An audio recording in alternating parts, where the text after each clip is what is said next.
म्हणजे दररोज शूटिंग राहते काही.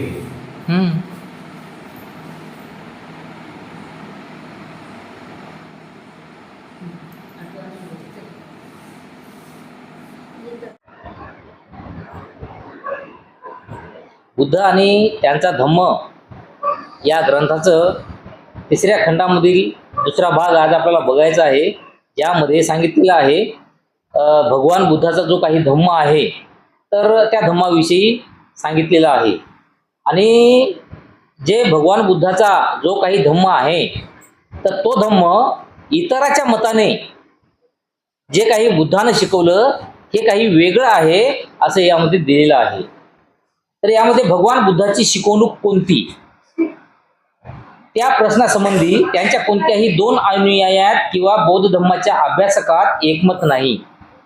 या ठिकाणी काय सांगतात की जे काही दोन अनुयायी आहेत, समजा दोन अनुयायी म्हणजे त्याचे विभाग मानले, समजा की बुद्धाला मानणारे जे काही दोन प्रकारचे लोक होते, तर त्या दोन प्रकारच्या लोकांमधील एक जे जनता होती तर ते जनता बुद्धाचा जो भी काही धम्म प्रवचन आहे, जो भी धम्म उपदेश आहे तर यांना मानत असे, तर दुसरा जो काही जनता होती दुसऱ्या प्रकारची तर ते बुद्धाचा धम्म जे काय आहे तर त्या धम्माला मानत नव्हती.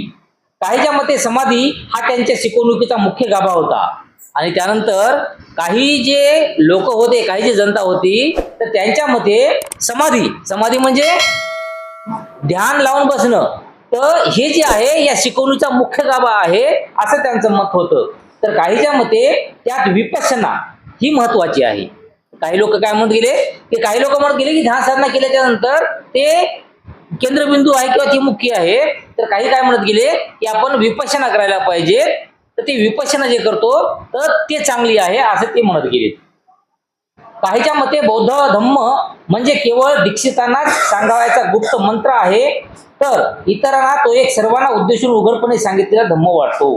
आता या ठिकाणी काही लोक काय म्हणतात की हा जो धम्म आहे बुद्धाचा धम्म आहे, तर हा धम्म केवळ जे काही उच्च शिक्षित किंवा जे काही ब्राह्मण किंवा जे काही वरच्या दर्जाचे लोक आहेत अशासाठी आहे. तर काही काय म्हणतात की हा धम्म फक्त जे काही बहुजन समाज आहे, जे काही ज्याला खालच्या दर्जाचे गिनले जाते, तर अशा लोकांसाठी हा धम्म उपदेश आहे असे म्हणतात. काहीच्या मते ती एक वृक्ष दर्शन पद्धती आहे, तर काहीच्या मते ती केवळ गूढवाद आहे. आता यानंतर काय म्हणतात, म्हणजे काही लोक काय समजतात याला की जो काही बुद्धाचा धम्म उपदेश आहे तर हे धम्म उपदेश म्हणजे साक्षात आपण कुणाच्या ना कुणाचे तरी दर्शन करावं अशा प्रकारचा आहे. आणि काही लोक काय म्हणतात की हे गूढवाद आहे. गूढवाद म्हणजे ज्याचं गूढ कधी उकळलेलंच नाही, म्हणजे नेमकं बुद्धाची शिकवण काय आहे कळालीच नाही असं. काहीच्या मते हे ऐहिक जीवनापासून स्वार्थी पलायन आहे, आणि काहीच्या मते ह्यातील सर्व वासना आणि भावना यांचा पद्धतशीर विरोध शिकवणारे ते शास्त्र आहे. आता यानंतर काही लोक काय म्हणतात की जे काही ऐहिक प्रकारचं जीवन आहे, जे काही भौतिक प्रकारचं जीवन आहे, तर त्या जीवनामधून स्वार्थ म्हणजे आपलं आपण काही स्वार्थ करतो बघा, काही हित करतो, काही इच्छा करतो, हेवा, त्याला हेवामध्ये हेवा, तर असं काही करतो, तर हे आपल्या जीवनामधून निघून जाते, पलायन करते. किंवा काही लोक असे म्हणतात की जे काही आपल्या शरीरामध्ये किंवा मनामध्ये जे काही वासना असतील, भावना असतील, तर या भावना किंवा वासना दूर करते असं काहीच्या मते आहे. बौद्ध धम्म संबंधीचा आणखी पुष्कळ भिन्न मताचा संग्रह करता येईल. म्हणजे अशा प्रकारे जे काही बुद्धाचं धम्म प्रवचन आहे तर याच्यामध्ये वेगवेगळ्या लोकांनी वेगवेगळा त्यांचा सार काढला किंवा त्यांचा अर्थ तयार केला. ही भिन्नता आश्चर्यकारक आहे. यापैकी काही मते एकांगी विचारवंताची आहेत. असे लोक म्हणजे ज्यांना बौद्ध धम्माचे सार समाधी, विपश्यना आणि दीक्षिताचा प्राप्त होणाऱ्या गुप्त मंत्रात असे वाटते ते लोक. म्हणजे काही लोक कसे आहेत समजा, म्हणजे काही लोकांना काय वाटते की बुद्धाचा जो काही धम्म आहे या धम्मामध्ये काहीतरी बौद्ध धम्माचा सार असल, समाधी असल, त्याच्यानंतर विपश्यना असल किंवा दीक्षितांना प्राप्त होणारे काही गुप्त मंत्र असतील, तर असे वाटणारा हा एक गट आहे किंवा असे काही लोक समजतात. तर दुसरी मते, प्राचीन भारतीय इतिहासाच्या अभ्यासकांनी बौद्ध धर्मासंबंधी जे लिहिले आहे त्या बहुसंख्य लेखकाच्या लेखनाचा परिणाम होईल. तर काहीच्या मतानं काय होते की पुरातन काळामध्ये किंवा गौतम बुद्धाच्या नंतर जे बी काही काळ आलेला आहे आणि त्या काळामध्ये जे काही अभ्यासक लोक होते, जे काही लिखाण करणारे लोक होते, तर त्या लोकांनी आपल्याला जसं जमल त्याप्रमाणे त्यांनी लिहून ठेवलं आणि ते लिहून ठेवलेलं आपण जे आहे आज वाचत आहोत आणि त्याच्याबद्दल आपण काही त्याला म्हणजे मानत आहोत किंवा त्याच्या प्रमाणे आपण आचरण करत आहोत. तर हे काही लोक म्हणतात. या लेखकाचा बौद्ध धम्म हा मूळ अभ्यासाचा विषय नसतो. त्यांचा या विषयाचा अभ्यास केवळ आकस्मिक आणि नैमित्तिक स्वरूपाचा असतो. आता याच्यामध्ये काय सांगले जाते की हे विषय जे काही अभ्यास असेल तर हा अभ्यास वेगवेगळ्या प्रकारचा असतो आणि वेगवेगळ्या प्रकारामध्ये काही लोक त्याच्यामध्ये काय करतात की आकस्मिक म्हणजे अचानक काहीतरी अचानक आपल्या याच्यामध्ये घडलं असं काही जण म्हणतात. तर काही जण काय म्हणतात की हे निश्चित स्वरूपाचं आहे, म्हणजे कालांतरापासून चालत आलेलं आहे किंवा समजा आपण म्हणतो ना की माझ्या नशिबात असं घडायचं होतं, तर त्याप्रमाणे हे काही लोक मानतात. त्यांच्यापैकी कोणतेही बौद्ध धर्माचे अभ्यासक नसतात आणि असे जे म्हणणारे आहेत तर हे कोणतेही म्हणजे कोणीही असे बौद्ध धर्माचे जे काही अभ्यासक असतील त्याच्यावर जे अभ्यास करणारे असतील हे नसतात. धम्माचा उद्गम आणि विकास यांचा विचार करणारे जे मानवशास्त्र असते त्यांचेही ते अभ्यासक नसतात. त्यानंतर जे काही भगवान बुद्धाचा जे काही धम्माचा उगम असेल किंवा त्यांचं नंतरच्या काळामध्ये झालेला काही विकास असेल तर याचा विचार करणारे किंवा मानवशास्त्र असं काही मानणारे असे काही अभ्यासक यामध्ये नसतात. प्रश्न असा उद्भवतो की भगवान बुद्धाला काही सामाजिक संदेश सांगावायचा नव्हता काय?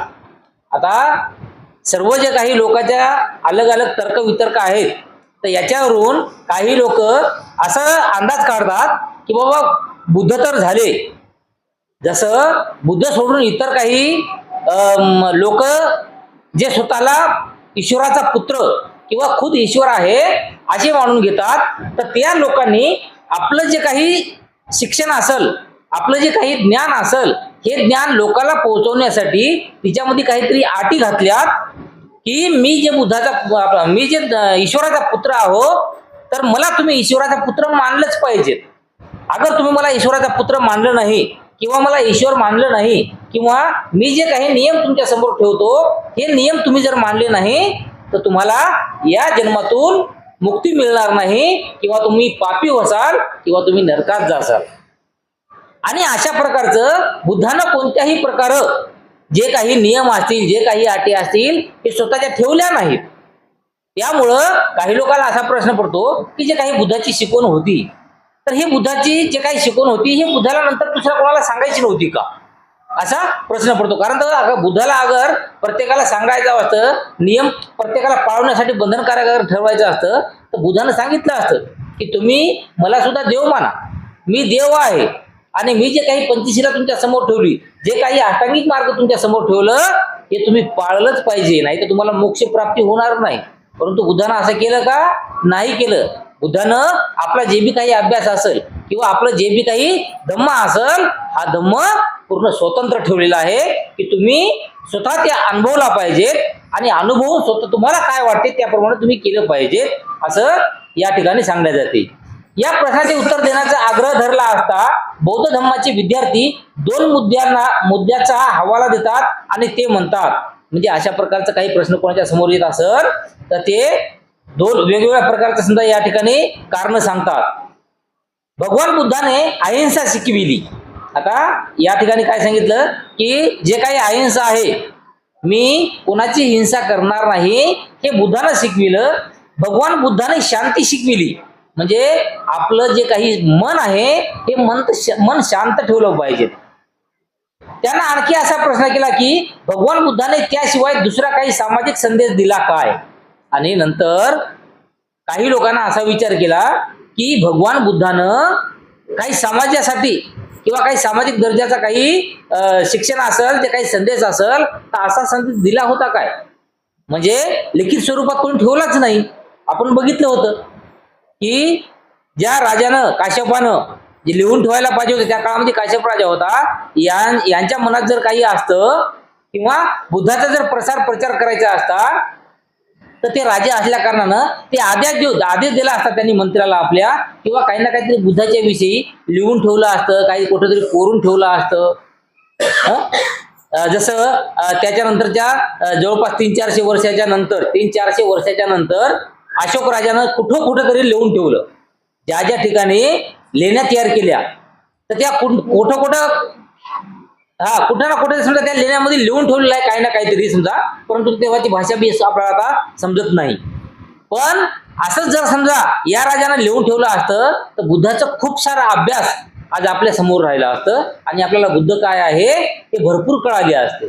परंतु हे कुठंतरी रास पावत गेलो.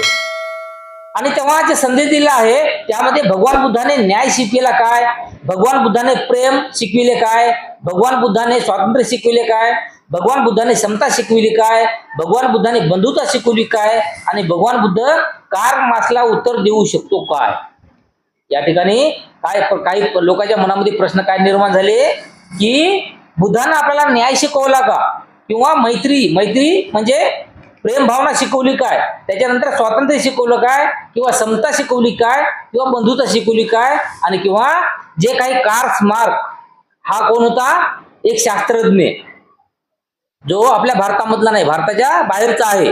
परंतु जो कार्ल मार्क्स हा नावाचा जो शास्त्रज्ञ आहे तर या शास्त्रज्ञानी गाढा अभ्यासक होता, तो खूप मोठा अभ्यासक होता. तर या शास्त्रज्ञानी बुद्धावर खूप अभ्यास केला, खूप अभ्यास करून बरंच काही त्यांचे जुने समजा पोथी पुराण उखरून जे बुद्धाचं ज्या ठिकाणी काही भेटते समजा अशी शिदोरी उखरून त्यांनी एका पुस्तकात लिहून ठेवली आणि तो बुद्धाला मानत गेला.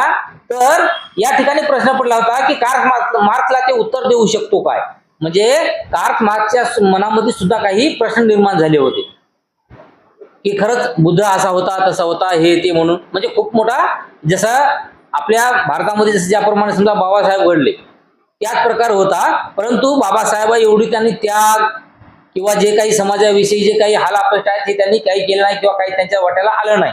परंतु तो खूप गाढा अभ्यासक होता. बौद्ध धर्माची चर्चा करताना हे प्रश्न प्राय क्वचितच उपस्थित केले जातात आणि या ठिकाणी जे काही बौद्ध धर्माची जे काही चर्चा करायची असेल तर तिच्यामध्ये अशा प्रकारचे काही प्रश्न असतील हे फार थोड्या प्रमाणात निर्माण होतात. माझे उत्तर असे आहे की भगवान बुद्धाला एक सामाजिक संदेश द्यायचा होता, तो वरील सर्व प्रश्नांची उत्तर देतो. परंतु ही सर्व उत्तरे आधुनिक लेखकाने आपल्या लेखनात अगदी गाडून टाकली आहे. यानंतर जे काही भगवान बुद्धाला जे काही एखाद्या सामाजिक प्रकारचा जे काही संदेश द्यायचा होता तर तो हे जे काही वरील आता जे आपण बघलेले काही प्रश्न आहेत तर या सर्व प्रश्नाचे काही उत्तरे आधुनिक लेखकांनी आपल्या लेखनात म्हणजे काही लोकांनी म्हणजे काही जे लिखाण करणारे जे लोक असतात ना तर त्यांनी आपल्या कुठेतरी लिहून ठेवायला होती पण त्याने लिहून नाही ठेवली. त्यामुळं बुद्धाचे जे काही प्रवचन आहे किंवा बुद्धाचा जो काही धम्म आहे तो गाडल्यासारखा झाला. त्यानंतर भगवान बुद्धाने स्वतः केलेले वर्गीकरण, भगवान बुद्धाने आपल्या धम्माचे एक वेगळेच वर्गीकरण केलेले आहे. आता या ठिकाणी काय सांगतात की भगवान बुद्धाचा नेमका धम्मा कसा होता आणि त्यामध्ये सांगितले जाते की भगवान बुद्धाने आपल्या धम्माचं जे काही शिकवण असेल जे काही धम्म असेल त्याचं एक वेगळ्या प्रकारचं वर्गीकरण केलं होतं. म्हणजे आतापर्यंत असं कोणच केलं नव्हतं. जे काही स्वतःला ईश्वर म्हणून घेणारे असतील किंवा स्वतःला ईश्वराचा पुत्र म्हणून घेणारे असतील, जेवढी समजा देवधर्म जे असतील समजा काही बी, तर अशा प्रकारचं वर्गीकरण हे बुद्धाचं नव्हतं. बुद्धाचं हे फार वेगळ्या प्रकारचं होतं. आणि पहिल्या वर्गात त्याने धम्म ही संज्ञा दिली. याच्यामध्ये त्याने वर्गीकरण केलं म्हणजे अलग अलग भाग पाडले आणि अलग भाग पाडून सर्वात पहिले त्यांनी जे काही एक सांगितलं तो धम्माविषयी सांगितलं की धम्म काय आहे. त्याने एका नववर्ग निर्मितीला आणि त्याला अधम्म असे नाव दिले. तथापि तो धम्म हाच नावाने ओळखला गेला. आणि त्यानंतर त्याने म्हणजे बुद्धाने एक वर्ग निर्मिला, एक वर्ग तयार केला आणि त्या वर्गामध्ये अधम्म अशा प्रकारचं याला नाव दिलं. शिक्षणाला जे काही धम्म होता त्याला अधम्म अशा प्रकारचं नाव दिलं आणि कालांतराने हे अधम्म धम्म या नावाने ओळखला जाऊ लागला. त्याने तिसराही एक वर्ग निर्मिला आणि त्याला सधम्म अशी संज्ञा दिली. आता ज्याप्रमाणे अधम्म हे संज्ञा दिली, धम्म, अधम्म, आणि त्याच्यानंतर तिसरा जो पर्याय निवडला तर तो पर्याय कोणता होता? सधम्म. तर असे 3 प्रकारचे त्यांनी वर्गीकरण केलं. समजा आपल्या जे काही धम्म आहे आपल्या त्या धम्माचं, हा तिसरा वर्ग म्हणजे धम्माच्या तत्वज्ञानाचे दुसरे नाव होय. भगवान बुद्धाचा धम्म समजण्यासाठी धम्म, अधम्म आणि सधम्म या 3 वर्गाची ओळख करून घेतली पाहिजे. आणि जर आपल्याला भगवान बुद्धाचा संपूर्ण धम्म अगर समजून घ्यायचा आहे तर जे बुद्धाने सांगितलेलं आहे की धम्म, अधम्म आणि सधम्म या तिन्ही धम्माचं आपण पूर्ण समजून घेतलं पाहिजे. आणि समजून घेतलं तरच काही म्हणजे आपल्याला समजेल पूर्ण धम्म असं या ठिकाणी म्हटले जाते. त्यानंतर जे काही पहिला होता धम्म, तर धम्म म्हणजे काय? तर याच्यामध्ये धम्म म्हणजे जीवन सुचिता राखणे म्हणजे धम्म. जीवन सुचिता म्हणजे आपलं काही जे जीवन आहे त्या जीवनामध्ये आपण सदैव आपलं मन जे आहे तत्पर ठेवायला पाहिजे आणि त्याला धम्म असं म्हणायचं. तर हे कसं म्हणायचं ते समोर आपण बघणार आहोत.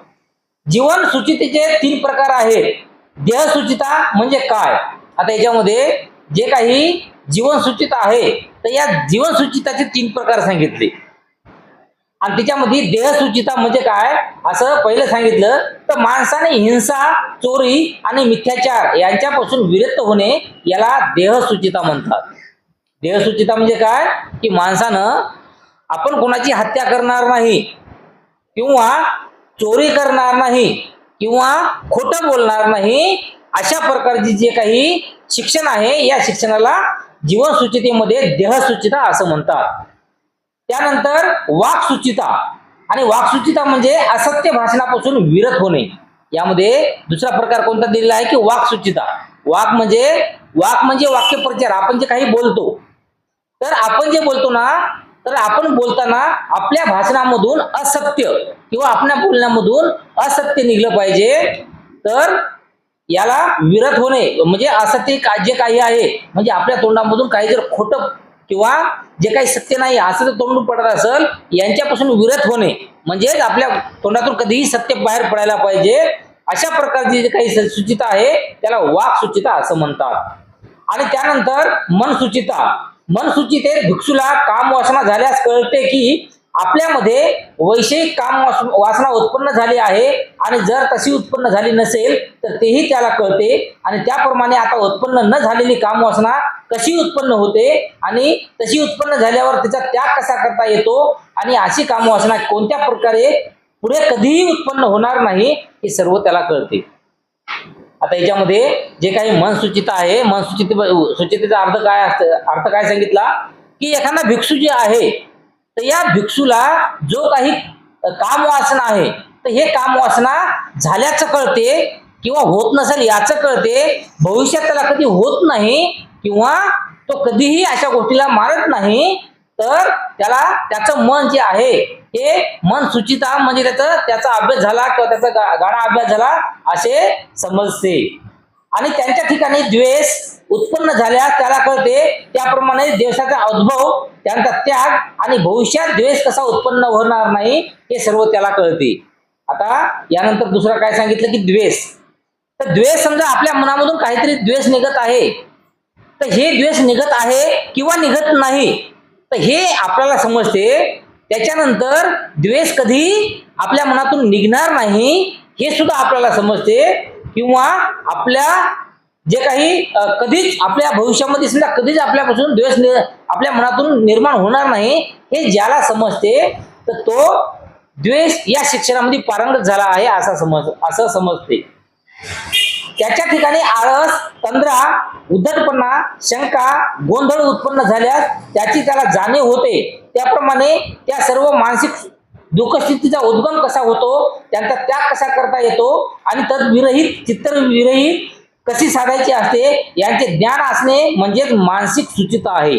आता यानंतर काय सांगितलं की मानसिक म्हणजे आपलं जे काही मन आहे तर त्या मनाची सुचिता किंवा त्याच्यावर आपण तयार केलेला एक त्याला काय म्हणावं समजा एक बंधन, समजा आपल्या याच्यावर मनावर बंधन टाकणं. तर याच्यामध्ये जे काही आळस असतो, आपल्याला आळस येतो बघा, आळस असेल, झोप असेल, त्याच्यानंतर उद्धटपणा असेल, आपल्या वागण्यामध्ये उद्धटपणा येत असेल, कधी आपल्याला शंका जाणवत असेल, किंवा कधी आपल्या मनामध्ये कोणत्याही प्रकारचा गोंधळ तयार होत असेल, तर अशा वेळेस या सर्व काही गोष्टी होण्याची त्याला जाणीव होते. आणि हे जाणीव का होते हे सुद्धा त्याला समजते. आणि त्याच्यानंतर हे जाणीव माझ्याकडून कशी नाही होणार हे त्याला सुद्धा समजते. आणि भविष्यात सुद्धा हे अशा प्रकारची जे काही जाणीव किंवा अशा प्रकारची जी काही घटना आहे हे माझ्या शरीरातून किंवा माझ्या मनातून कधीही बाहेर निघणार नाही, हे ज्याला समजते असं या ठिकाणी सांगलेलं आहे. आणि त्याला मानसिक सुचिता असं म्हणतात.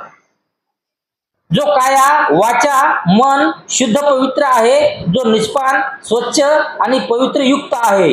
आणि यानंतर हे जे काही सर्व नियम आहेत किंवा हे जे काही सर्व ज्याला समजते, तर त्यांचं जे काही काया जे वाचा आहे किंवा मन शुद्ध आहे आणि तो निष्पाप आहे, म्हणजे कोणत्याही प्रकारचं तो पाप करत नाही असा त्याचा स्वभाव झालेला आहे. आणि तो स्वच्छ आहे आणि पवित्र युक्त आहे असं या ठिकाणी सांगले जाते. आणि त्याला लोक निष्कलंक म्हणतात. अशा प्रकारचे जे काही असतात ना त्याला लोक निष्कलंक, म्हणजे आपल्या मनामध्ये कोणतीही वाईट भावना येत नाही. सुचितेचे 3 प्रकार आहेत, कायेची, वाचीची आणि मनाची सुचिता. त्याच्यामध्ये याच्यानंतर जो काही भाग दिलेला आहे तर तो सुचितेचा दिलेला आहे. जो सुचिता आपल्याशी निगडीत आहे तर तिच्यामध्ये काया म्हणजे आपलं जे काही शरीर आहे, त्यानंतर वाचा जे काही आपलं बोलणं आहे, आणि त्यानंतर मन जे काही आपलं मन आहे. तर हे अशा प्रकारचे सुचिताचे 3 भाग पडतात. तर याच्यामध्ये सर्वात पहिलं बघायचं की काया सुचितेत मनुष्य हिंसा, चोरी किंवा काम मिथ्यावर यांच्यावर प्रवृत्त होतो आणि याला काया सुचिता म्हणतात. तर काया सुचिता म्हणजे काय? काया म्हणजे शरीर. तर शरीर याचं सुचिता म्हणजे निर्मळ होणं. म्हणजे काया सुचिता याचा अर्थ आपण जर बघितला तर एखादा जो काही कोणी मनुष्य असेल तर तो मनुष्य आपल्या हाताने शरीर हात म्हणजे शरीराचा भाग, तर आपल्या हाताने किंवा आपल्या मनाने आपण कोणाची हिंसा करत नाही. म्हणजे कोणाला जीवे मारणं किंवा कोणाला जखम करणं अशा प्रकारची गोष्ट करत नाही, किंवा चोरी करत नाही. चोरी सुद्धा आपलं शरीरच करते. आणि त्यानंतर काम मिथ्याचार यांच्यापासून प्रवृत्त होतो, याला काया सुचिता असे म्हणतात. याच्यानंतर बघायचं वाक सुचितेत मनुष्य असत्य आणि व्यर्थ बडबड यांच्यापासून दूर राहतो, त्याला वाक सुचिता म्हणतात. वाक म्हणजे याच्या अगोदर बघितलं आहे, वाक म्हणजे बोलणं, जे काय आपण वाक्य बोलतो. आणि सुचिता म्हणजे आपल्या बोलण्यामध्ये असलेलं निर्मळपणा, तर त्याला म्हणतात वाकसुचिता. तर मग या वाकसुचितेमध्ये काय होते की एखादा मनुष्य हा असत्य कधी बोलत नाही आणि व्यर्थ बडबड सुद्धा करत नाही. आणि असा जो कोणी माणूस असतो त्याला वाकसुचिता असं म्हणतात, असं जो कोणी करत असेल त्याला. त्याच्यानंतर मन सुचिता. मन म्हणजे आपलं जे काही मन आहे, आणि सुचिता म्हणजे निर्मळ ठेवणं, साफ ठेवणं, त्याला मन सुचिता म्हणतात. तर मन सुचिता म्हणजे काय आपण बघूया की मन सुचितेत मनुष्य लोभ आणि ईर्ष्या याच्यापासून प्रवृत्त होऊन सम्यक दृष्टी धारण करतो. आता हे मनावरचा तावा. आता अगोदर बघितलं होतं आपण शरीराला, चोरी कोण करते? आपले शरीर करते. त्याच्यामुळे शरीराचा अगोदर सांगला. आता काय सांगायले की मनाचं सांगायले. तर आपलं मन, लोभ हे कोणाला येते? आपल्या शरीराला येते की मनाला येते? मनाला येते, शरीराला नाही येत. आणि त्याच्यानंतर जे काही ईर्ष्या असते, ईर्ष्या म्हणजे दुसऱ्या बद्दलचा जे काही तिरस्कार करतो, जे काही वाईट भावना ठेवतो, तर हे वाईट भावना म्हणजे कोण ठेवते? आपलं शरीर ठेवते का मन ठेवते? मन ठेवते. तर हे मन सुचितेचं हे आहे. आणि मन सुचितेमध्ये मनुष्य लोभ आणि ईर्ष्या यांच्यापासून प्रवृत्त होऊन सम्यक दृष्टी, म्हणजे ज्याची जी दृष्टी आहे, दृष्टी म्हणजे जे म्हणतात ना अंतर्यामी, समजा म्हणजे त्याच्या मनाची जे काही नजर आहे किंवा मनाची जे काही वेग आहे, किंवा मन जे काही करतो, तर तो मन सम्यक म्हणजे सगळे चांगले कामं करतो. आणि याला मन सुचिता म्हणतात. सुचितेचे ही 3 प्रकार आहेत. 5 प्रकारच्या दुर्बलता आहेत. आता याच्यानंतर काय सांगितलं की 5 प्रकारच्या दुर्बलता म्हणजे कमजोरपणा. म्हणजे एखादा माणूस समजा आपला कमजोर झालो, किंवा एखादा बिमार जर असेल तर किती दुर्बल माणूस झाला असं म्हणतो त्याला, कमजोर समजा. तर हे दुर्बलता म्हणजे कमजोरपणा म्हणजे जे आपल्या शरीराचा, आपल्या मनाचा. तर याच्या 5 प्रकार या ठिकाणी सांगितलेले आहेत. आणि या साधनेला बाधक ठरतात तर त्या कोणत्या? जीव हिंसा, चोरी, काममिथ्याचार, अशक्य भाषण आणि आळस वाढवणाऱ्या मद्याचे सेवन. तर या ठिकाणी 5 प्रकारचे कोणते कोणते सांगितलेले आहे? एक, जीव हिंसा म्हणजे आपण कोणाची हत्या जे करतो किंवा चोरी करतो किंवा काम मिथ्याचार करतो किंवा असत्य आपण म्हणजे खोटं बोलतो. आणि आळस काही वाढवण्यासारख्या जे काही गोष्टी आहेत तशा गोष्टी आपण करतो.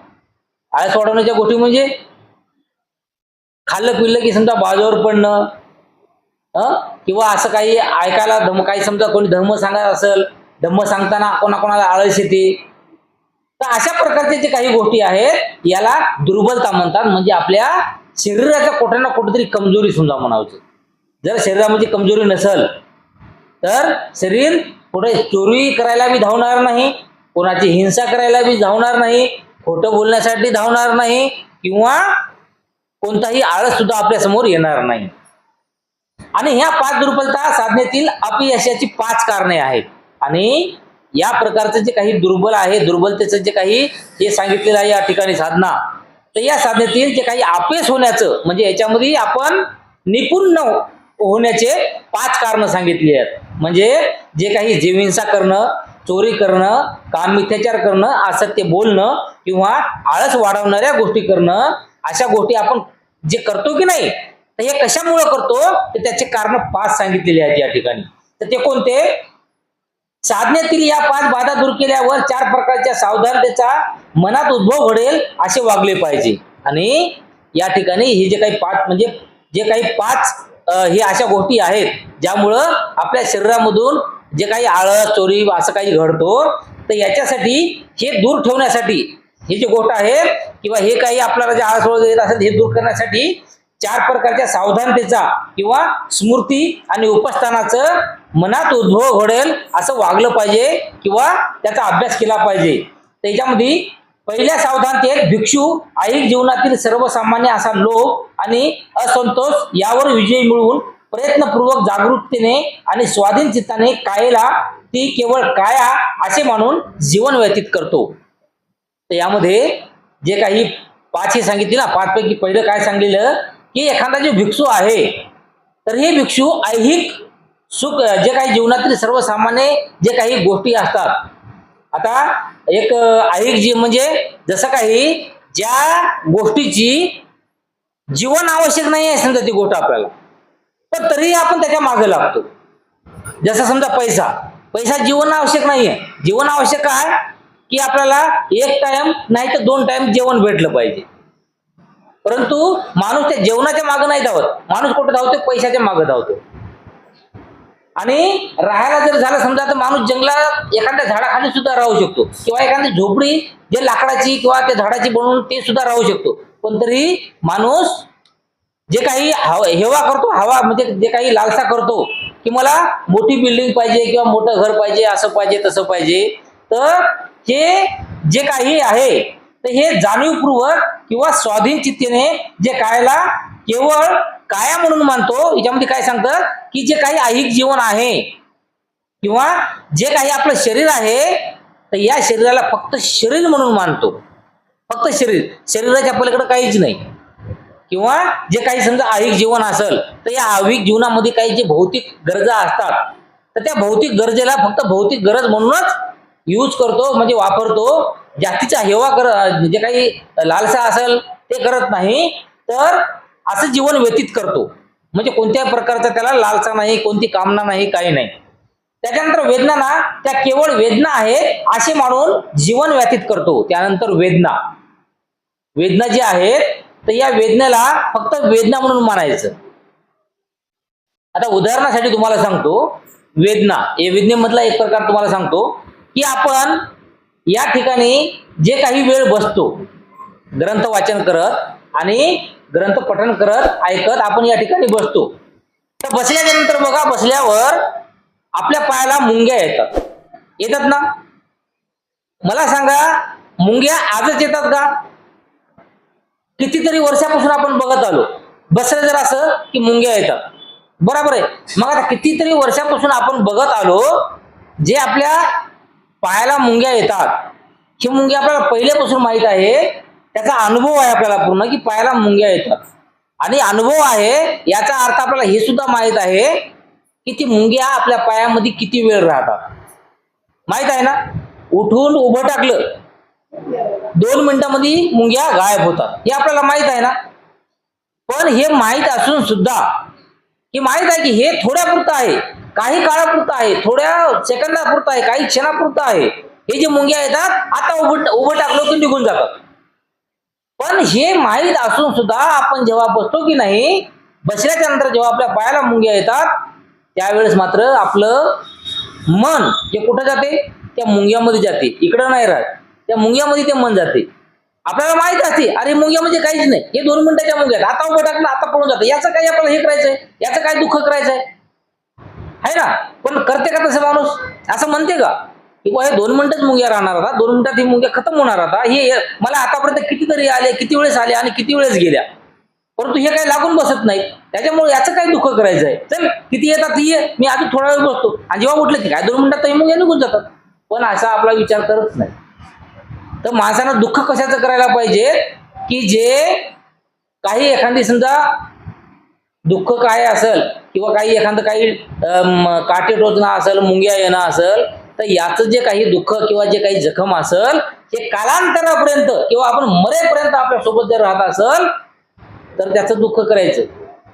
परंतु जे गोष्ट थोड्या काळासाठी आपल्या सोबत आलेली आहे त्याचं काय दुःख करायचं, हे तर म्हणजे आपण आपल्या मनाला सांगितलं पाहिजे, अरे यार मी याच्याकडे लक्ष देणार नाही, याच मुंग्याचं काय, मी आता उठून उभं टाकलो 2 मिनिटाची मुंग्या काय होतात मला माहित आहे, याचा अनुभव आहे. पण तरी आपण तसं करतो का, नाही करत. तर हे या ठिकाणी सांगितलेलं आहे. पहिल्या सावधानतेत भिक्षू ऐहिक जीवनातील सर्वसामान्य असा लोभ आणि असंतोष यावर विजय मिळवून प्रयत्नपूर्वक जागरूकतेने आणि स्वाधीन चित्ताने कायला ते केवळ काया असे म्हणून मानतो आणि जीवन व्यतीत करतो. त्यानंतर वेदना त्या केवळ वेदना आहेत असे म्हणून जीवन व्यतीत करतो. आणि त्यानंतर सांगितलेलं आहे की चित्त, तर हे चित्त आहे असे म्हणून जीवन व्यतीत करतो. आणि यानंतर काय सांगितलेलं आहे, वेदनाच्या नंतर चित्त सांगितलेलं आहे. तर आपलं जे काही चित्त आहे किंवा आपलं जे काही एकाग्रता आहे, जे काही मन आहे, हे मन काहीतरी चित्त आहे किंवा मन आहे असे मानून जे काही जीवन व्यतीत करतो की हे जे माझं मन आहे ना, तर हे फक्त मनच आहे, याच्या पलीकडे काहीच नाही, हे फक्त मन आहे. पण आपण असा विचार नाही करत. आपण त्या मनाला जे आपलं जे काही मन आहे त्या मनाला पूर्ण ढिल्लं पण देतो, पूर्ण स्वातंत्र्य देतो. आणि स्वातंत्र्य दिल्याच्या नंतर काय होते, आपण इथं बसलेले असतो, आपलं शरीर इथं असते, परंतु आपलं मन नागपूर, मुंबई, दिल्ली, ज्या अमेरिकेत कधी गेलो नाही त्यात सुद्धा जाऊन येते मन, आपलं येते की नाही. परंतु आपलं मन जे आहे हे आपल्या ताब्यामध्ये असलं पाहिजे. त्यानंतर चित्तात उत्पन्न होणारे विचार तो केवळ चित्तधर्म आहे असे मानून प्रयत्नपूर्वक जागरूकतेने आणि स्वाधीनतेने सर्वसामान्य लोभ आणि असंतोष याच्यावर विजय मिळवतो. आणि या ठिकाणी काय सांगितलं की जे काही आपलं मन आहे, जे काही आपलं चित्त आहे, की जे काही आपलं शरीर येतं थांबते पण मन सगळीकडे हिंडून फिरून येते, तर अशा प्रकारचं जे काही चित्त आहे तर तो फक्त चित्तधर्म आहे, तो त्याचा स्वभाव आहे, त्याचा इकडे तिकडे हिंडून फिरण्याचा स्वभाव आहे. असं आपण आपल्या मनाला सांगायचं की तुला किती फिरायचं ते फिर, मी येतच बसणार आहे. आणि असं जो म्हणतो किंवा असा जो काही विचार करतो किंवा त्या प्रकारचे जे काही प्रयत्न करतो किंवा त्या बाऱ्यामध्ये जागृत राहतो आणि स्वाधीन चित्ताने सर्वसामान्य लोक याच्यावर असंतोष याच्यावर विजय मिळतो. आणि हे जे काही आपलं मन आहे तर हे मन ताब्यात ठेवून किंवा मनासोबत आपण न पळून, मन गेलं ते गेलं, मन दिल्लीला जाऊन येईल, आपण दिल्लीला जायचं नाही. मन एखाद्या वाईट भावनेवर जाईल, आपण जायचं नाही. मन म्हणाल आपल्याला की जाऊन येतं कोणतरी चोरी कर, पण आपण करायचं नाही. तर हे अशा प्रकारे आपण आपलं जे काही जीवन आहे किंवा आपलं जे काही लोभ आहे, जे काही संतोष आहे, ते यांच्यावर विजय मिळवतो असं या ठिकाणी सांगले जाते. आणि जेव्हा साधनेतील 5 दुर्बलता दूर होतात तेव्हा 4 सावधानताचा उदय होतो. आणि हे जे सांगितलेले जे काही दुर्बल कारण सांगितले जाते या ठिकाणी, तर हे 5 प्रकारची जे काही दुर्बलता आहेत ते सांगितलेले आहेत. या दुर्बलतेवर ज्या माणसाने विजय मिळवला, म्हणजे याच्यापासून जो माणूस दूर झाला, तर तो सावधानतेचा त्याच्यापाशी उदय होते. म्हणजे जे काही स्मृती असेल, काही उपासना असेल, किंवा ते फक्त चांगलेच कामं करू लागते, कल्याणाचे कामं करू लागते आणि सम्यक दृष्टी लाभते त्याला, असे या ठिकाणी सांगले जाते. त्यानंतर घात हे 3 प्रकारचे आहेत. तर यानंतर अगोदर काय सांगितलं की चित्त, आता चित्ताच्या नंतर काय सांगितलं की घात. तर हे घात 3 प्रकारचे आहेत. आता घात म्हणजे काय?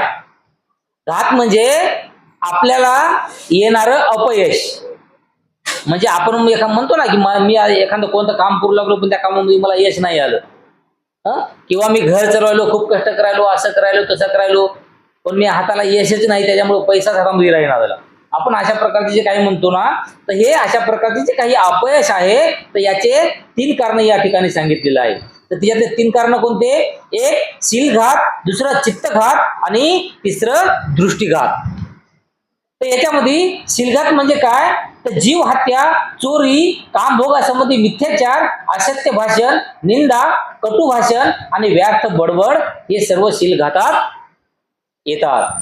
त्याच्यामध्ये काय सांगलं की काय, समजा कोणाची हत्या करणं, चोरी करणं, त्याच्यानंतर काही खोटं बोलणं, किंवा काही असत्य असलेलं काही समजा सांगणं, किंवा कोणाची निंदा करणं, किंवा एखादं आपण केलेल्या भाषणामुळे कोणाला तरी दुःख होईल असं भाषण करणं, आणि किंवा व्यर्थ बडबड करणं.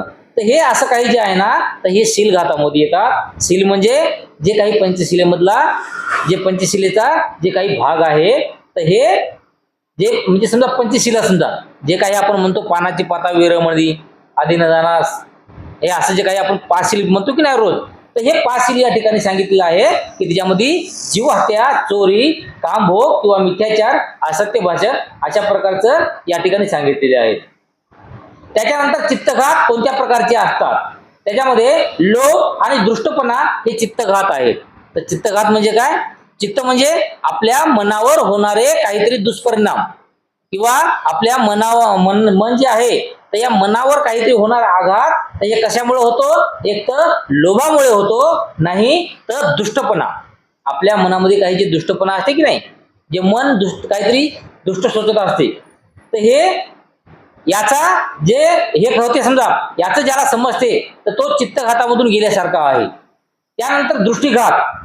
तर दृष्टीघातामुळे माणूस आता विकृत दृष्टिकोन स्वीकारतो की दान, त्याग, परित्याग यामध्ये काहीच गुण नाही, सदाचार आणि दुराचार याला काही फळ नाही, की त्याचा परिणामही घडत नाही, इहलोकी नाही आणि परलोकी नाही, आई नाही की बाप नाही आणि प्राणी स्वप्नही नाही. या जगात ज्यांनी अच्युत शिखर गाठले आहे, पूर्णता मिळवली आहे, त्यांना आपल्या आंतरिक शक्तीने या ऐहिक जगापलीकडच्या जगाचा साक्षात्कार झालेला आहे आणि ते त्या जगाच्या अस्तित्वाची घोषणा करू शकतात. असे श्रमक आणि ब्राह्मक या जगात नाहीत, असे जे समजतात त्या लोकांच्या ठिकाणी हे भिक्षू दृष्टीघात झाला असे समजावे.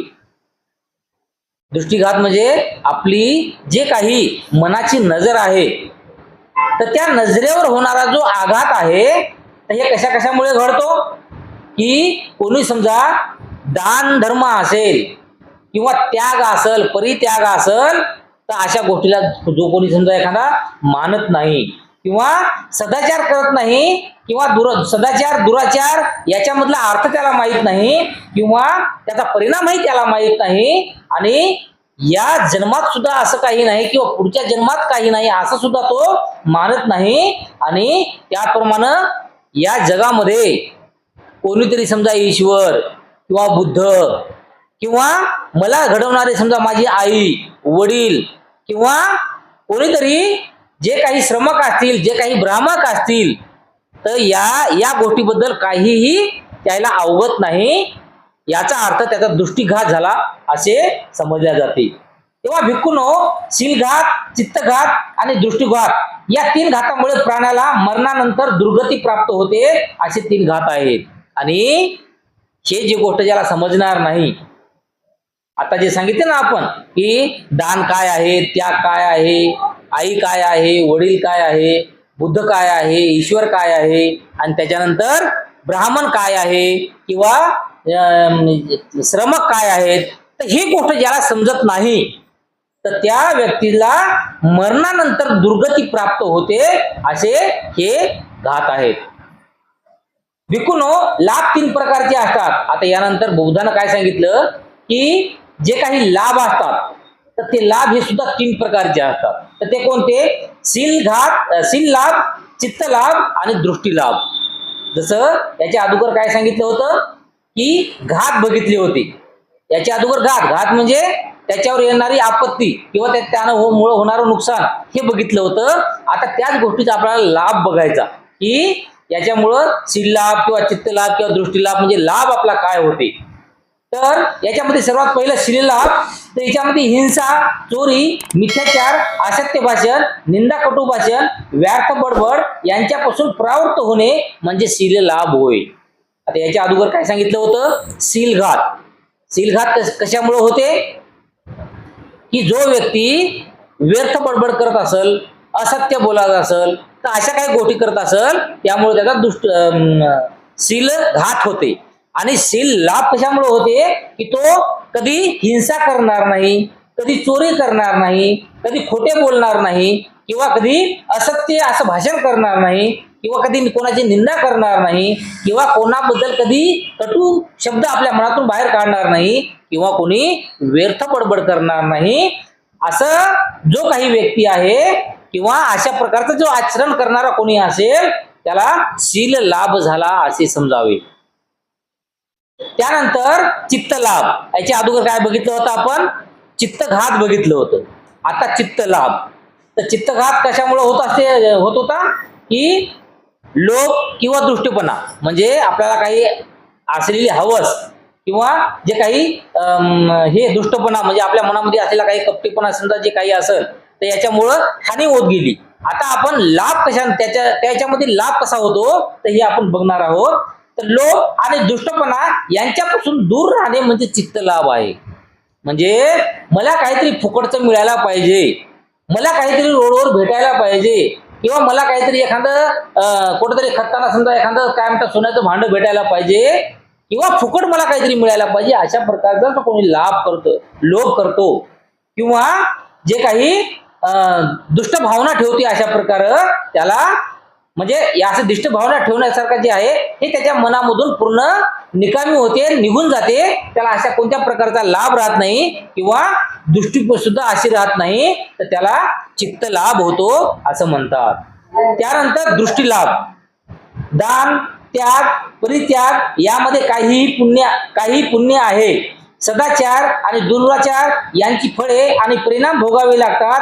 ये लोक आणि परलोक आहे. आई बाप आणि स्वपत्न प्राणी आहेत ज्यांना या जगापलीकडील दुसऱ्या जगाच्या साक्षात्कार झालेला आहे आणि तो तशी त्यांची घोषणा करू शकतात. असे श्रमक आणि ब्राह्मण आहेत. अशा दूर समजून म्हणजे दृष्टीलाभ. तर यानंतर दृष्टीलाभचं काय सांगितलं? याच्या अगोदर जे दृष्टीचं हे सांगितलं होतं आपल्याला घात. दृष्टीचा घात सांगला होता. दृष्टीच्या घातामध्ये काय सांगितलं होतं की जे काही ईश्वर असेल, बुद्ध असेल, काही आई असतील, वडील असेल किंवा कोणी श्रमक असतील, ब्राह्मण असतील, तर याच्यावरती विश्वास ठेवत नाही त्याचा काय होते? दृष्टीघात होते. मग दृष्टीचा लाभ कशाने होते? तर दृष्टीचा लाभ कशाने होते की जो व्यक्ती दान करत असेल किंवा त्याग करत असेल, परित्याग करत असेल, यामध्ये पुण्य आहे असं तो समजून घेतो. आणि त्यानंतर सदाचार किंवा दुराचार यांची जे काही फळे आहेत परिणामी हे फळे भोगावी लागतात हे ज्याला समजते किंवा या पृथ्वीवर किंवा जो परलोक म्हणतात त्या परलोक मध्ये सुद्धा किंवा आपले आई वडील आहेत हे मानायला पाहिजे किंवा जे काही सर्व काही प्राणी आहे हे प्राणी माझे कोणी ना कोणीतरी आहेत असं मानलं पाहिजे, असे मानणारे आहेत.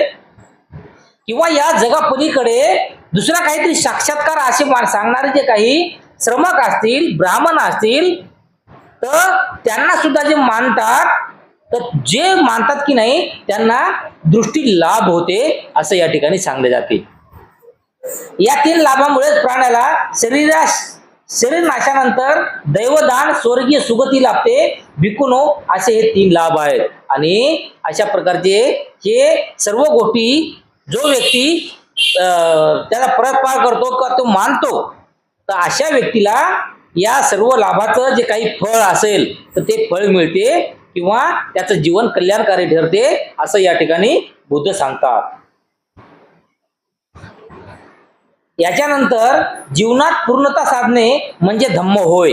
आता याच्यामध्ये पूर्णता म्हणजे जे काही आपल्या मनामध्ये आहे किंवा जे काही आपल्या मनानं ठरवलं, समजा की मला मोक्ष मिळायला पाहिजेत किंवा माझं जीवन कल्याणकारी व्हायला पाहिजे, तर हे जे काही गोष्टी मन आपण ठरवतो त्याला पूर्णत्व असणं म्हणजे ते पूर्ण करून घेणं किंवा पूर्ण करणं म्हणजे धम्म होय. आता हे कसं या ठिकाणी सांगितलं आहे, तर याच्यात 3 प्रकारच्या पूर्णता असतात. तर हे जे काही पूर्णता असतात ना, तर हे पूर्णता 3 प्रकारचे या ठिकाणी सांगितलेले आहेत. तर ते 3 कोणत्या? कायिक, वाचिक आणि मानसिक. तर मानसिक पूर्णता कोणत्या प्रकारची असते? आता याच्यामध्ये मानसिक पूर्णतेचं उदाहरण सांगितलेलं आहे. आसवे किंवा चित्तमल पुरा नष्ट होऊन या जीवनात संपूर्ण चित्त विमुक्तीचा अनुभव घेणे, प्रज्ञेने आसवापासून मुक्ती मिळवून त्याच अवस्थेत सतत वर्तने याचाच मानसिक पूर्णता म्हणतात. आता मानसिक म्हणजे आपलं जे काही मन आहे तर त्या मनावर मिळवलेला ताबा किंवा जे काही गोष्ट, एखादी गोष्ट आहे तर ही बाबा गोष्ट जी आहे ना, ही गोष्टीच्या ठिकाणी घडत राहील, याचा आपण लोभही करायचा नाही, रागही करायचा नाही. जसं ज्याप्रमाणे आपण सांगितलं होतं की समजा बसून आपल्याला जे पायाला कळ येते म्हणतात, मुंग्या येते म्हणतात, त्याचा आपण कोणत्याही प्रकारे ते आपल्याला काही दुःख मिळालं की सुख मिळालं याचं काहीच बाळगायचं नाही. तर अशा प्रकारचे जे काही हे असते, जे काही आपल्या मनाला समजते, तर याच्यामध्ये जे आपल्या समजा एखादी घटना घडली, तर एखादी घटना घडल्याच्या नंतर तर त्या घटनेला आपण वाईट मानून घेतो. आणि जसं वाईट म्हणतो, वाईट म्हणल्या आपल्या डोळ्यामधून अश्रू बाहेर निघतात. किंवा एखादी जी घटना अशी आहे की त्या घटनेला आपण काहीतरी चांगलं म्हणून समजून घेतो आणि चांगलं समजल्याच्या नंतर मन त्या दिशेनं धावते. तर हे जे अशा प्रकारचे जे काही गोष्टी आहेत, तर हे ना लाभाच्या पुढे धावलं पाहिजे, काही चांगलं आहे म्हणून त्याच्या मागं ना गेलं पाहिजे, किंवा एखादं दुःख म्हणून वाटलं म्हणून आपण त्याचा तिरस्कार केला नाही पाहिजे किंवा राग केला नाही पाहिजे. म्हणजे आपल्या मनाला आपण कंट्रोल केलं पाहिजे, आपल्या ताब्यामध्ये ठेवलं पाहिजे. तर यास मानसिक पूर्तता असे म्हणतात. आणखी ही पारमिता आहेत आणि भगवान बुद्धाने त्या सुबुतीला सांगितल्या. आता या ठिकाणी भगवान बुद्ध बसलेले असताना त्या ठिकाणी एक सुबुती होता. तर त्या सुबुतीला जे काही पारमिता आहेत, तर हे पारमिताविषयी या ठिकाणी सांगितलेलं आहे. तर त्या ठिकाणी सुबुती काय म्हणते की बोधिसत्वाची दान पारमिता कोणत्या प्रकारची असते. आता बुद्धाला काय विचारते सुबुती की बोधिसत्वाची जे काही दान पिरामिता आहे, जे काही दान पारमिता आहे, तर हे कोणत्या प्रकारची असते. तर त्यावर तथागत सांगतात की बोधिसत्व चित्ताच्या अवस्थाची जाणीव ठेवून अंतर्बाह्य वस्तूचे दान करतो.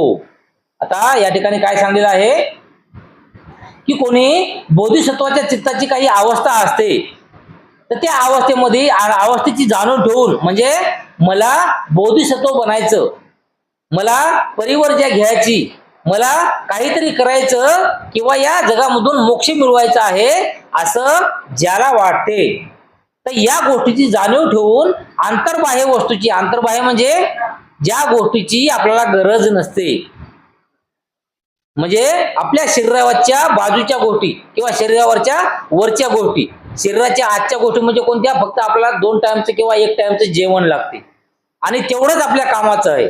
जेवण का लागते, तर हे शरीर जे आहे या शरीराला ऊर्जा लागते, तर ती ऊर्जा निर्माण करते ते जेवण. आणि जेवण केल्यामुळं ऊर्जा निर्माण होते आणि ऊर्जा निर्माण झाल्यामुळं त्या ऊर्जेवर आपलं शरीर चालते. म्हणून फक्त जेवण बाकी आहे, जेवण फक्त पाहिजे. परंतु बाकी पैसा माणूस खातो का? नाही खात, तरी पैशाच्या मागे धावतो. तर हे अशा प्रकारचे जे काही गोष्टी असतात, हे वरच्या गोष्टी, तर या अशा गोष्टीचं दान करतो. असं त्या ठिकाणी सांगलं जातं. आणि सर्व प्राणी मात्रांना दिल्यावर बोधीला अर्पण करतो. त्यानंतर जे काही हे वरचं काही जे भौतिक गोष्टी आहेत, जे काही आपण पैसा म्हणू, हे म्हणू, ते अमुक ढमुक वगैरे वगैरे, तर हे दान केल्याच्या नंतर प्राणी सर्व म्हणजे इकडे सर्व प्राणी मात्र आले त्याच्यामध्ये, तर त्याला दान केल्याच्या नंतर तो बोधीला अर्पण करतो आणि दुसऱ्यांनाही तो असे तसे करण्याची प्रेरणा देतो. म्हणजे एक तर तो दान स्वतः करतो, परंतु तो दुसऱ्याला सुद्धा समजून सांगतो की बाबा दान केल्याने हे लाभ होते, तर तू सुद्धा दान कर असे जो म्हणतो. किंवा भविष्यामध्ये कुठल्याही वस्तूबद्दल त्यांच्या मनात आसक्ती नसते, या अवस्थेला दान पारमिता म्हणतात. आणि जो स्वतः दान करतो, दुसऱ्याला सुद्धा दान करण्यासंदर्भात सांगतो समजून, आणि अशा प्रकारची जे काही प्रेरणा देतो किंवा कुठल्याही गोष्टीबद्दल त्याच्या मनात आसक्ती नसते. म्हणजे जे आपण म्हणतो ना, हे माझं, ते माझं, ते माझं, ते माझं, तर हे अशा प्रकारचे जे काही असते, तर याबद्दलचं कोणताही मोह ज्याच्यापाशी नसतो, त्या अवस्थेला दान पारमिता असे म्हणतात. त्याच्यानंतर सुबुती, बोधिसत्वाची शील पारमिता. सुबुती म्हणते की बोधिसत्वाची शील पारमिता म्हणजे काय किंवा कशी असते, तर त्यावर तथागत काय म्हणतात की पारमितेत तो स्वतः सदाचाराची 10 पथे पाळीत असतो आणि इतरांना असे करण्याची प्रेरणा देतो. आता या ठिकाणी बुद्धानं काय सांगितलं की जे काही शील पारमिता आहेत, शील म्हणजे आपण रोज बघालो ना की चोरी करणार नाही, खोटं बोलणार नाही, दारू पिणार नाही, हे अशा प्रकारचे जे काही पंचशील, अष्टशील आहेत, तर हे अष्टशील आहेत. या अष्टशिलाचं स्वतः पालन जे करतो आणि स्वतः केल्यावर चालत नाही, तर मी तर करतो, पण माझ्या बाजूला जेवढे लोक असतील, जेवढे प्राणी मात्र असतील, त्यांना सुद्धा मी तसं करण्यास सांगतो की तू पंचशिलेचं पालन कर, अष्टशिलेचं पालन कर, असं जो कोणी सांगतो, तर असं करण्याची जी क्रिया आहे किंवा जो अभ्यासक आहे त्याला काय म्हणतात, शील पारमिता. त्यानंतर परत सुबुती विचारतो की बोधिसत्वाची शांती पारमिता कशी असते. आता याच्यात शांती पारमिता कशी असते, तर याच्यामध्ये तथागत सांगतात की या पारमितेत तो स्वतः क्षमाशील होऊन इतरांना तसे होण्याची प्रेरणा देतो. आता शांती पारमिता म्हणजे काय, तर बुद्ध सांगतात की कोणी जर एखाद्या व्यक्तीला कोणी शिव्या देत असतील, तरीही त्या व्यक्तीला तो व्यक्ती माफ करतो. किंवा एखादा कोणी दगड फेकून मारत असेल तरी तो त्या व्यक्तीला माफ करतो. कोणी एखादा धावून येत असेल त्याला माफ करतो. कोणी एखादा वाईट बोलत असेल त्याला सुद्धा माफ करतो. आणि स्वतः तर माफ करतो, परंतु त्याच्या बाजूला जो काही परिसर आहे, जो काही लोक आहेत, जे काही प्राणी मात्र आहेत, तर त्यांना सुद्धा तसं करण्यास सांगतो. किंवा जो काही शिवा देते त्यांच्याबद्दल काही आदरभाव ठेवतो आणि दुसऱ्याला सुद्धा, समोरच्या सगळ्या लोकांना सुद्धा तसं सांगतो. आणि अशा प्रकारचे जे काही अभ्यासक असतील किंवा जे काही लोक असतील किंवा जे काही शिक्षण असेल, त्याला काय म्हणतात, शांती पारमिता. त्यानंतर सुबुती विचारतो बोधिसत्वाची वीर्य पारमिता कशी असते. आता यानंतर सुबुती काय विचारतो की वीर्य पारमिता कशी असते, तर यावर तथागत सांगतात की या पारमितेत तो 5ही पारमिताच्या परिपूर्तीस अखंड मग्न राहतो आणि इतरांनाही तसेच करण्याची प्रेरणा देतो. आता हे याच्या अगोदर जे काही पारमिता सांगल्या की व्यक्तीनं कसं कसं राहायला पाहिजे, माणसानं कसं कसं राहायला पाहिजे, म्हणजे त्याच्या जीवनाचं कल्याण होईल, तर हे जे काही 5 पारमिता सांगल्या, या 5 पारमितेचं स्वतः पालन करतो. आणि स्वतः तर पालन करतो, पण त्याच्या बाजूला जेवढे काही मनुष्य असतील, जेवढे काही प्राणी मात्र असतील, त्या प्रत्येकाला सुद्धा तसंच सांगतो त्याचं पालन करण्याविषयी. आणि अशी जे गत आहे किंवा हे जे शिक्षण आहे किंवा हा जो प्रकार आहे, याला काय म्हणतात, वीर्य पारमिता. त्यानंतर सुबुती विचारते की बोधसत्वाची समाधी ही पारमिता कशी असते. आता समाधी म्हणजे जे काही एकाग्रपणा तयार करणं किंवा ध्यान धारणा करणं. तर सुबुती काय विचारते की हे बुद्धाची समाधी पारमिता कशी असते. त्यावर बुद्ध काय सांगतात की या पारमितेत कौशल्यानं तो ध्यान साधतो. कौशल्यानं म्हणजे पूर्ण मन लावून आपलं कुठेही मन भटकून न देता आपण एखाद्या गोष्टीमध्ये समजा ध्यान साधतो, म्हणजे ध्यान साधना करतो, आणि तथापि तो तप्त संबंधित रूप लोकात परत जन्म घेत नाही. आणि त्यानंतर तप्त संबंधित म्हणजे जे काही अगोदरच्या काळात, म्हणजे समजा आपण जे जनरल लोक आहोत नाही, तर अशा याच्यामध्ये परत तो येत नाही. येथून पुढे गेला म्हणजे तो पुढेच राहतो. अशा मागच्या दुनियेमध्ये ते परत येत नाही किंवा तो जन्म घेत नाही, आणि इतरांनाही तो तसेच करण्याची प्रेरणा देतो. म्हणजे आपण जे काही बुद्ध असेल, त्यांचा धम्म असेल, किंवा जे काही ध्यान साधना असेल, त्याचं पूर्ण पालन करतो आणि दुसऱ्याला सुद्धा तसं सांगतो. तर त्याला काय म्हणतात? समाधीची पारमिता. त्यानंतर सुबोधी परत विचारतो की बोधिसत्वाची प्रज्ञा पारमिता कशी असते. आता याच्यात प्रज्ञा सांगलेलं आहे. तर त्यानंतर तथागत काय म्हणतात?